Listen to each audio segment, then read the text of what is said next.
Bismillahirrahmanirrahim. Assalamualaikum warahmatullahi wabarakatuh dan salam sejahtera.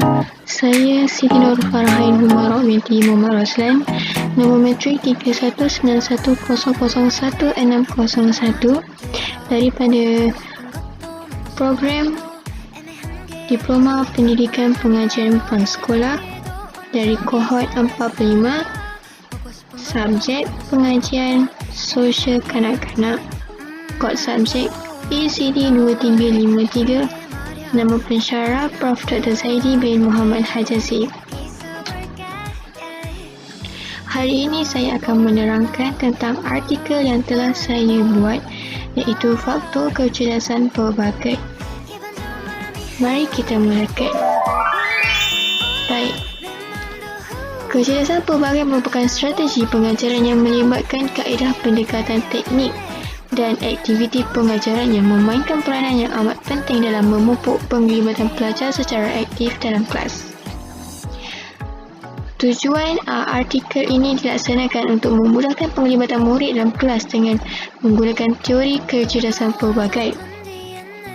Objektif faktor kecerdasan pelbagai ini adalah untuk meneroka proses meningkatkan keyakinan, mengurangkan rasa rendah diri serta rasa takut dalam diri setiap individu atau pelajar semasa proses pengajaran dan pembelajaran yang dilakukan, serta mencungkil potensi diri, kecenderungan dan minat pelajar menerusi aktiviti yang dijalankan semasa waktu pembelajaran. Artikel ini juga menerangkan tentang kecerdasan pelbagai lebih terperinci. PDP ini akan dilakukan dengan menggunakan kaedah teori kecerdasan pelbagai oleh teori Gardner. Teori kecerdasan pelbagai dapat meningkatkan kemahiran tahap pembelajaran setiap individu secara aktif dalam kelas masa proses PDP dijalankan.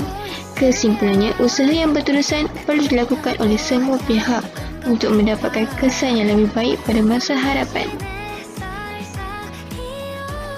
Pengenalan.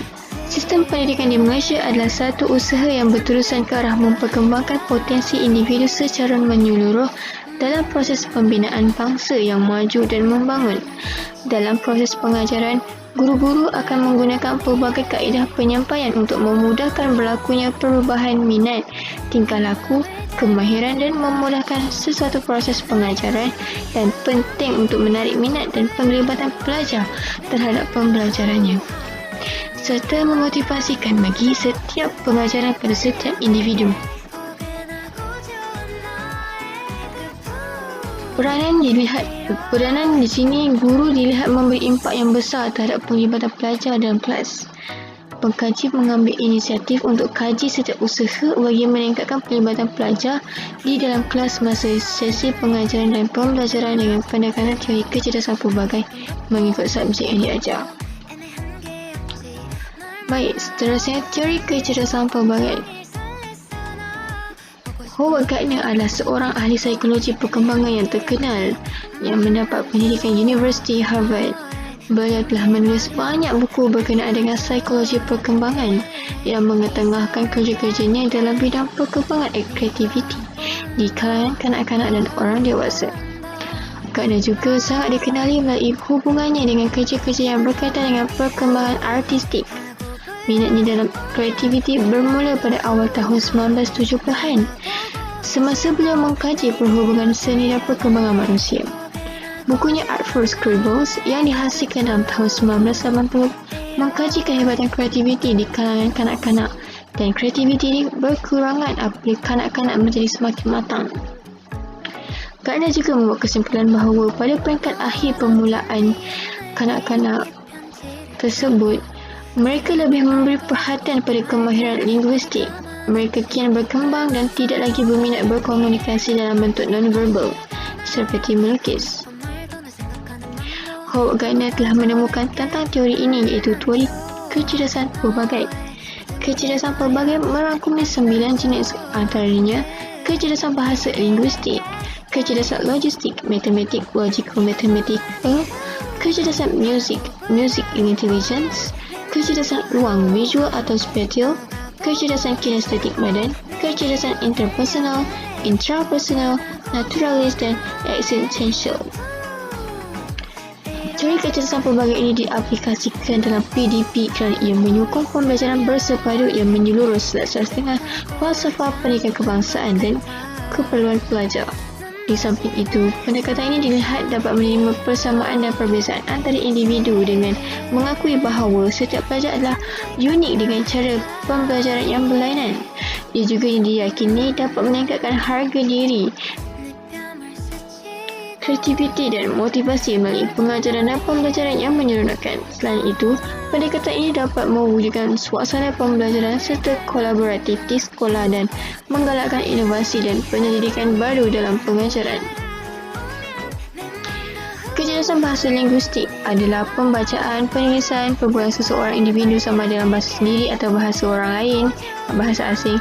Kecerdasan ini menghasilkan bahasa, tapi perbezaan susunan, ritma, perkataan. Orang yang memiliki kecerdasan ini sensitif pada makna perkataan dan mahir memanipulasinya. Mereka boleh berkomunikasi secara berkesan melalui aktiviti bertutur, membaca, menulis dan menghubungkaitkan. Teknik pembelajaran yang berkesan bagi kumpulan ini adalah dengan menggunakan stesen pembelajaran dan melalui pengajaran serta penerangan lisan. Melalui kecerdasan matematik dan logika pula, ia menggunakan banyak kepada otak kiri dan proses berfikir, misal masalah, membuat pengiraan, boleh membuat perbandingan, mahir dalam menyelesaikan berkaitan nombor dan menggunakan komputer. Kecerdasan ini menggabungkan dua-dua kebolehan matematik dan saintifik. Seterusnya, kecerdasan muzik. Ianya adalah kepekaan kepada nada, rentakan bunyi dan memberi gerak balas kepada elemen-elemen yang melibatkan perasaan. Pelajar yang mempunyai kecerdasan tersebut ia menonjolkan ciri seperti pandai memain muzik, mudah mengingati melodi lagu, boleh kenal pasti not muzik dan memerlukan muzik untuk belajar, mempunyai koleksi kaset atau CD lagu-lagu, boleh menyanyikan lagu-lagu kepada diri sendiri. Cara berfikir mereka ini adalah menggunakan irama dan melodi. Keupayaan mereka dengan menggunakan lagu adalah berbakat dalam penciptaan lagu dan lirik serta mahir dalam bermain muzik. Dalam PDP, guru dapat bantu membina dan mencoki kecerdasan musikal dalam diri pelajar. Ia juga boleh membantu mereka mengingati tentang peristiwa-peristiwa yang sejarah, tempat-tempat, geografi dan sebagainya. Seterusnya, kecerdasan ruang visual dan spatial. Ianya adalah kebolehan seseorang yang dapat melihat dan menggambarkan sesuatu objek dan membentuk objek yang secara fizikal, mental. Individu yang mempunyai kecerdasan ini boleh pandai untuk menggambarkan sesuatu itu dan pandai berfikir dengan menggunakan kecerdasan tersebut secara image dan gambar. Kumpulan ini juga boleh tafsir graf, carta, gambar dan sebagainya yang berkaitan dengan gambar dan image. Seterusnya, kecerdasan kinestetik badan. Ianya adalah penggunaan tubuh yang menyelesaikan masalah, mencipta sesuatu serta menyatakan idea dan perasaan. Okey, kecerdasan kinestetik badan ini adalah orang yang gemar membuat aktiviti yang mencabar. Individu tersebut menyukai memasuki persatuan-persatuan yang melakukan kegiatan fizikal seperti tangan, bahu, kepala. Mereka juga ada berkebolehan mendemonstrasi kemahiran dalam bidang kraf tangan, pertukangan kayu atau menjahit serta sukan. Mereka juga bijak meniru memek muka atau tingkah laku orang lain merupakan kegemaran individu dengan tujuan melawak atau bergurau. Mereka berkebolehan untuk belajar melalui perbuatan seperti simulasi, permainan, mainan peranan dan membina model. Seterusnya adalah kecerdasan interpersonal, ialah keupayaan untuk memahami niat orang lain dan mengenal pasti maklumat pendorong orang lain yang bekerja. Senang cerita dan pendekkan cerita, interpersonal adalah orang yang pandai bersosial dan pandai berkomunikasi antara orang lain serta boleh bersosial dengan orang lain dan boleh mudah berkawan. Interpersonal pula adalah mereka yang suka menyendiri dan suka menjalani kehidupan secara privasi. Mereka adalah berkebolehan memahami diri sendiri dengan segi kekuatan, kelemahan, hasrat dan keinginan, termasuklah kemahiran bandingkan diri dengan orang lain. Mereka lebih gemar untuk bersosial dengan diri sendiri dan mereka kurang gemar untuk bersosial dengan rakan sebaya atau melibatkan dalam aktiviti yang berkumpulan. Kecerdasan naturalis adalah kebolehan mengenal dan mengklasifikasikan dan menghargai tumbuh-tumbuhan, bahan galian, haiwan dan serta tumbuh-tumbuhan seantaranya, semua jenis flora dan fauna. Mereka juga berkebolehan melihat perhubungan pola yang rapat antara tumbuhan, antara kehidupan haiwan.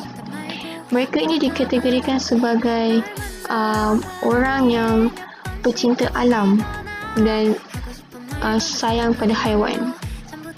Mereka lebih terperinci untuk kenal setiap flora dan fauna tersebut.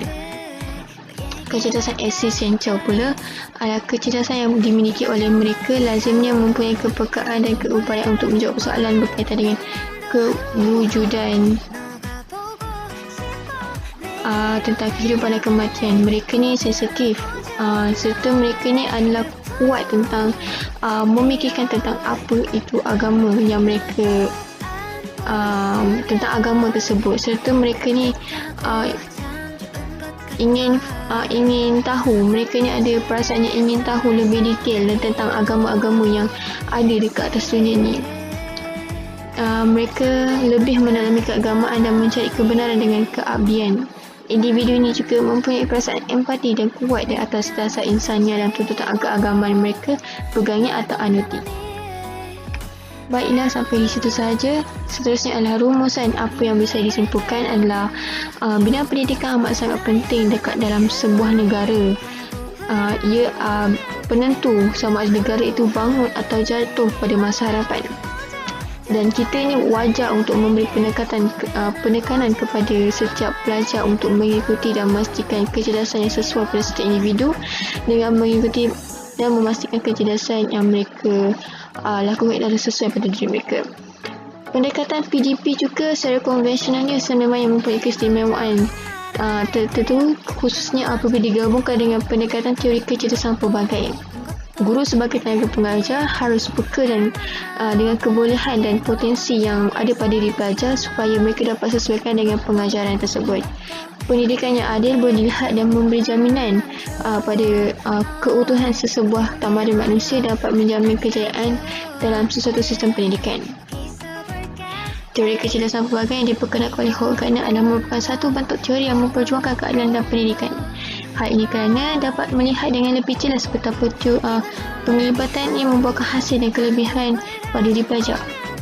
Pelajar boleh memahami isi pengajaran yang disampaikan oleh setiap guru dan diorang boleh aktifkan diri mereka untuk melibatkan diri mereka dalam kelas. Berdasarkan kajian yang dilakukan, jelas menunjukkan bahawa perancangan strategi pengajaran lebih berpusatkan kepada pelajar dan bahan bantu mengajar dapat bertindak dan berperanan sebagai usaha-usaha yang dapat meningkatkan penglibatan pelajar dalam kelas. Baiklah, sampai di sini sahaja tentang rumusan yang telah saya simpulkan setiap slide yang saya tunjukkan tadi. Terima kasih kepada Prof kerana memberi tunjuk ajar kepada saya serta memberi lebih maklumat segalanya tentang kami. Dan sampai di sini sahaja daripada saya, Siti Nur Farhan Humairah binti Muhammad Raslan. Sekian, terima kasih.